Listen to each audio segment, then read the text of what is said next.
Bonjour à toutes et à tous et bienvenue sur David Collectionne pour ce numéro 2 de la collection de la maison de poupées Disney. J'imagine que vous êtes nombreux à l'attendre puisque vous êtes déjà plus d'un millier à avoir vu ma première vidéo sur le sujet, sachant que je n'ai alors que c'est à mettre avec des guillemets, 350 abonnés, d'ailleurs merci, vous êtes de plus en plus nombreux, ça me touche vraiment. Donc ce numéro 2, il est arrivé chez vos marchands de journaux il y a quelques jours et je crois même avoir déjà aperçu le numéro 3. Ce numéro 2, donc, il prend la suite du numéro 1, jusque-là rien d'extraordinaire, mais ce numéro 2, il contient donc, alors, de quoi, des battants, on va dire, pour vous aider à monter votre porte, je crois que vous aviez dans le numéro 1. Vous avez un morceau de papier de verre, vous avez un petit bistouri et vous avez une superbe figurine de Mickey. Tout cela évidemment avec un fascicule. Et puis au dos, on a vraiment cette expression de la maison complète, dont vous pouvez voir qu'elle est quand même, ma foi, bien fournie. On peut voir notamment les prochaines pièces et ce qu'il y aura donc dans cette collection. Et une information importante, c'est l'échelle de la maison qui fera 800 mm pour 800 et 750 mm, pardon, je vais y arriver, soit une échelle 1/20. Ce qui donne quand même un assez gros numéro, enfin une assez grande maison, décidément je vais y arriver, une assez grande maison, et c'est vrai qu'elle peut être assez imposante, mais encore une fois on va y revenir. Ce qui est imposant aussi, c'est le prix. Alors, une fois unboxé, eh bien qu'est-ce qu'on a? C'est simple, je vous l'ai dit. Le plus important, bah voilà, on a tout ça, on a le papier de verre, on a des battants de porte, sachant que moi je ne montrerai pas la maison, donc le problème est vite résolu. On a ce fascicule qui nous rappelle quand même, il faut le dire, et je le dis, je le rappelle, que cette maison va coûter quand même relativement cher, puisque on est sur 12,99 le numéro.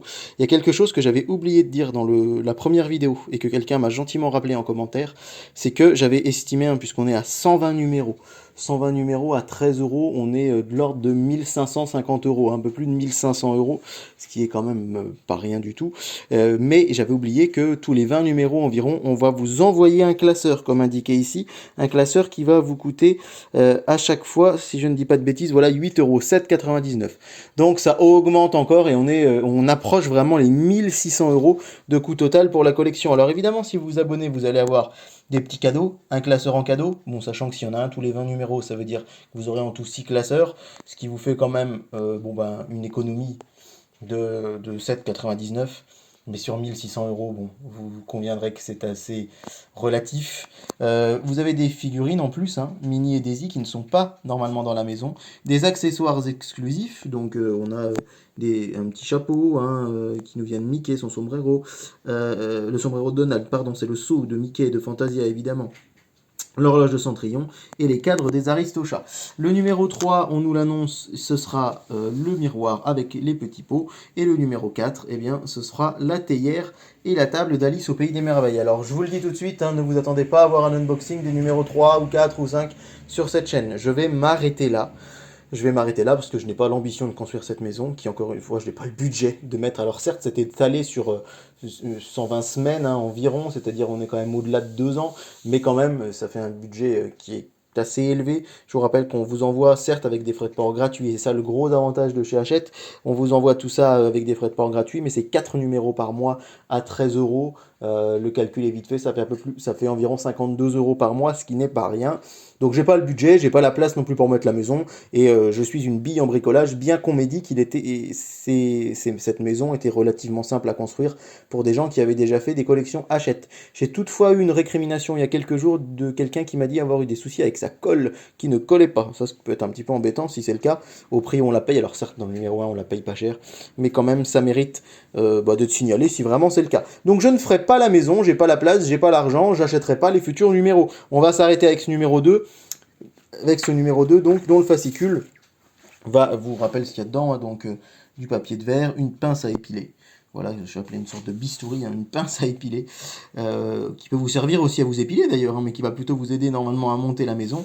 Et puis donc, avec la porte d'entrée que vous avez, avec les montants que vous avez, la porte d'entrée, vous allez pouvoir monter la porte d'entrée dès ce numéro 2. Alors on a un tutoriel, je sais pas s'il y aura des tutos vidéo, je sais qu'Hachette en a fait sur pas mal de ses collections, ce serait quand même pas illogique qu'ils en mettent aussi ici. Et puis, on a la présentation d'un personnage. Donc là, c'est Mickey. Bon, on imagine qu'on va avoir droit à Dingo, à Pluto, Otto, à Minnie, etc. Ce que j'ai déjà dans la collection de manière beaucoup plus approfondie, bien sûr, un Mickey, Donald et compagnie.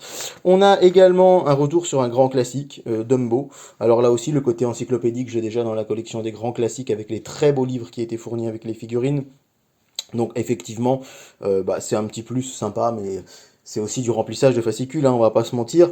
Et sur la quatrième de couverture, on aura à chaque fois une affiche de collection. La dernière fois, c'était Blanche-Neige. Et bien là, c'est Fantasia, donc on va s'imaginer qu'on va passer 120 grands classiques à la loupe, hein. Il y a de quoi faire, il y en a plus de 120 qui sont sortis. Mais voilà, des petites choses relativement sympathiques.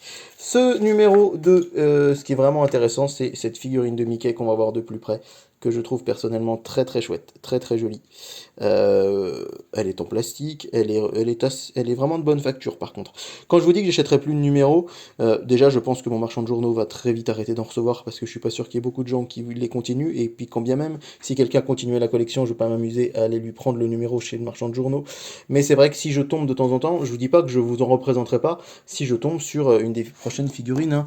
Je crois qu'on a la maison en grand là derrière, on peut voir qu'on aura Belle par exemple, qui est une figurine sympa, on va avoir Donald, Marie, la petite sirène, Peter Pan, Olaf, Alice au pays des merveilles.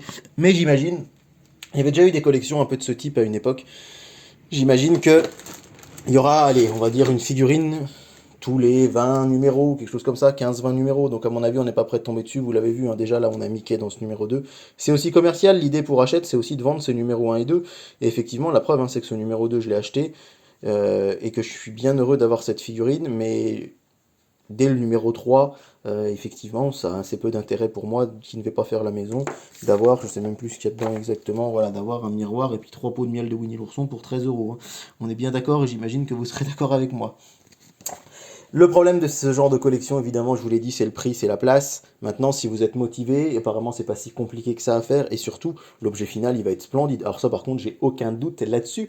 J'ai aucun doute sur la beauté de l'objet final. Je vous le dis simplement, la place, le prix sont des choses qui sont vraiment, vraiment à prendre en ligne de compte dans ce genre de collection. D'autant que si vous faites une collection comme moi, des figurines des grands classiques, comme je l'ai faite, alors pour le coup, je l'ai fait complète, mais si vous faites Mickey, Donald et compagnie, là, la collection actuelle que je suis en train de faire, que j'arrêterai, je pense, au numéro 49, il va me manquer une douzaine de numéros, mais c'est pas grave, j'aurai déjà 49 figurines Mickey dans ma collection, et si je choisis de l'arrêter, c'est sciemment parce que ça va me permettre de faire un peu d'économie, parce que j'ai plus de place. Néanmoins, ce qui est très important de noter, vous le savez, mais il faut quand même bien le rappeler, si vous commencez cette maison de poupées et que vous arrêtez au numéro 50, c'est-à-dire environ à 40% de la collection, bah forcément vous allez avoir des bouts de maison, mais ça va pas ressembler grand-chose entre guillemets, parce que la maison, elle est belle quasiment que complète, hein. Je pense qu'il y a besoin des 120 numéros, et c'est ça qui est difficile avec ces collections de type maquette. C'est pour ça que je les fais jamais. J'ai jamais fait une seule maquette de ma vie dans les collections. J'ai un ami qui avait fait le Funko Millennium il y a quelques années. Je crois que c'était chez Altaïa, si je dis pas de bêtises. Peut-être que c'était même chez Hachette, je sais plus.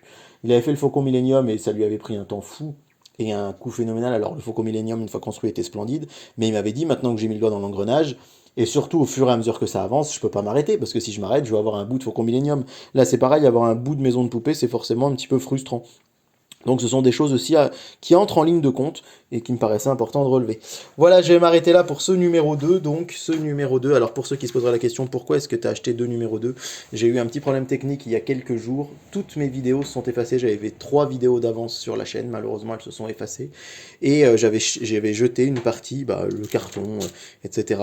Du numéro 2. Et bon, je me suis dit que comme je me devais d'être le plus précis possible dans mes propos, il était important que je puisse quand même vous montrer à quoi ressemble le numéro 2 dans son entièreté. Voilà, je vous rappelle qu'on a le numéro 1 qui est encore disponible en kiosque. On avait un petit siège avec. Et du coup, c'est vrai que dans ma collection, j'ai mis le petit siège à côté de Mickey, parce que c'est bien sympa de les avoir comme ça. Et n'hésitez pas à vous abonner, à liker, à commenter, hein. Je vous ai dit, j'ai racheté un deuxième numéro, mais je n'ai aucun fonds propre grâce à cette chaîne. Mes vidéos ne... Il y a souvent de la publicité devant, mais c'est YouTube qui la met, je n'en retire aucun profit, puisque je n'ai pas 1000 abonnés, donc je ne monétise pas mes vidéos. Donc si vous voulez me soutenir, l'important c'est de vous abonner, de liker, de partager pour qu'on soit de plus en plus nombreux et que cette communauté continue de grandir. Je suis disponible sur Instagram, vous pouvez me contacter aussi en message privé, j'échange avec certains d'entre vous, c'est toujours bien sympathique. Et puis je vous dis à très vite sur David Collectionne, je vais aller retourner du coup les vidéos qui ont disparu pour vous proposer encore un peu plus de contenu. Allez, à très bientôt, merci.